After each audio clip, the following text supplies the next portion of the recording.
আমরা ছোটবেলা থেকেই একটি গল্প শুনে বড় হয়েছি। এক বৃদ্ধা প্রতিদিন রসুল সাল্লাল্লাহু আলাইহি সাল্লামের পথে কাঁটা বিছিয়ে রাখত।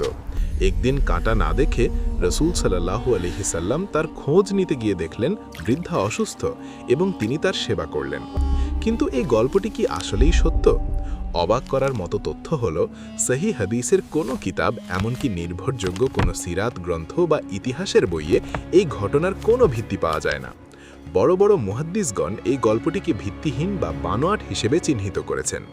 রসুল সাল্লাল্লাহু আলাইহি সাল্লামের পথে আবু লাহাবের স্ত্রী উম্মে জামিল কাঁটা বিছিয়ে রাখত বলে ইতিহাসে প্রমাণ আছে, যা পবিত্র কুরআনের সূরা লাহাবে ইঙ্গিত দেওয়া হয়েছে। সম্ভবত সেই ঘটনার সাথে কল্পনা মিশিয়ে এই বৃদ্ধার কাল্পনিক গল্পটি সমাজে ছড়িয়ে পড়েছে। রসুল সাল্লাল্লাহু আলাইহি সাল্লাম ক্ষমাশীল ও দয়ালু ছিলেন, এটা ধ্রুব সত্য। তবে তার মহান চরিত্র বোঝাতে আমাদের কোনো বানোয়াট গল্পের প্রয়োজন নেই।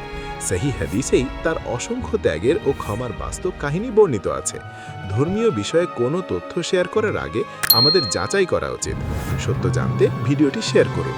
জাযাকাল্লাহু খাইরান।